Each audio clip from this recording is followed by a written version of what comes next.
Welcome to the Strategic Cybersecurity channel brought to you by NKFP.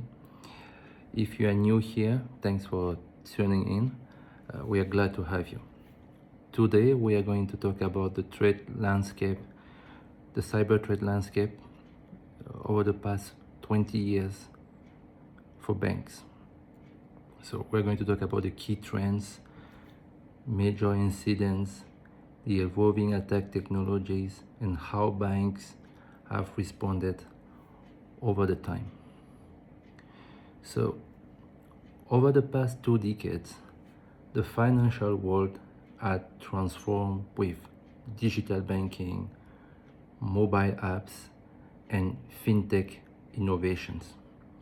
So let's start between 2005 to 2010.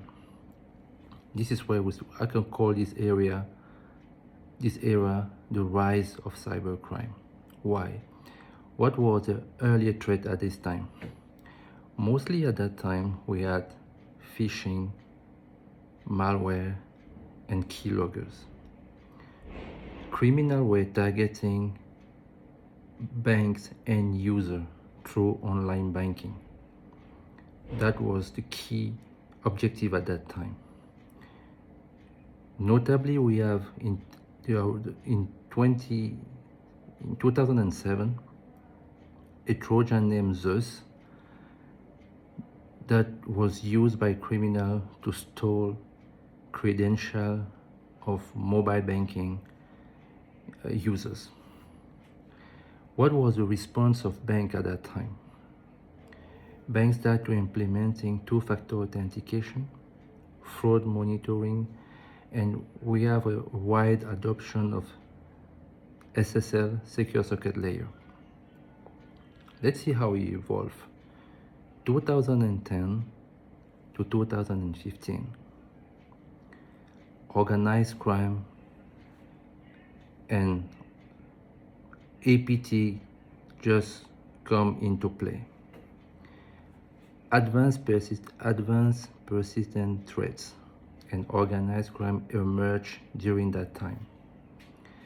At that time, the criminals were not only targeting users, they started targeting banks themselves. Most notably, we have the Karbana Group, who stole between 2013 and 2015 more than $1 billion from banks. We also see during that period of time ATM jackpotting. So basically a malware will give access to ATM so that the ATM can dispense cash to money where complice of criminal can stand in front of the ATM and withdraw the money. What was the key countermeasure that banks started to implement during this time? They moved to SOC, threat intelligence, and they increase employee awareness. Let's move on between 2015 to 2020.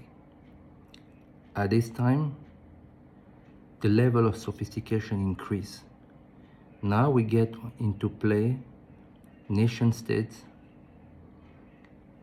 into the game. The Lazarus Group, for example, with the heads of the Central Bank of Bangladesh in 2016, more than $81 million were transferred.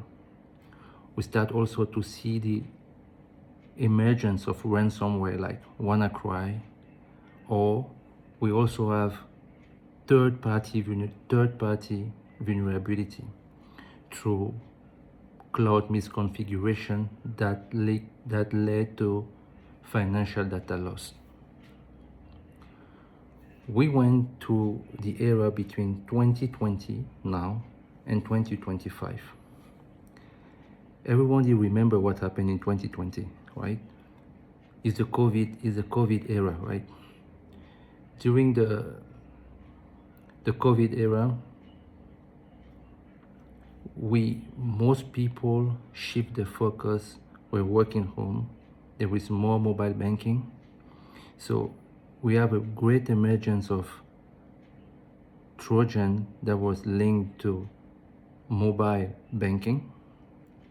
We also have ransomware as a service. We also have AI-based attacks using financial deepfake, etc. So basically, and also we have a great, the emergence also of API and third-party risk vulnerabilities. Once you see the trends from 2005 up to 2025, what are the key trends? We'll notice 4 things. There is a shift from consumer to bank institution. The target at the beginning were the consumer, but criminals found that it would be more lucrative to target the institution themselves. The level of threat sophistication increase. We start with the rise, sometimes it was script kiddie, to organized crime, ATM jackpotting, nation-state actor. Now this nation-state even use AI to increase the level of sophistication. We also see the rise of third-party and supply chain risk. And finally, there is a cybersecurity investment boom with banks. From 2005 up to 2025, there is a massive investment. But let me be clear.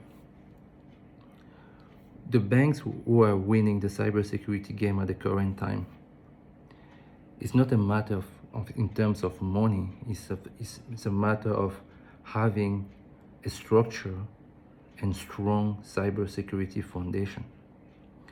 And banks who are winning the cybersecurity game have this in common in their foundation: a strong access inventory, configuration management, change control, and data inventory. This concludes our cyber threat landscape for banks over the past 20 years. Thank you.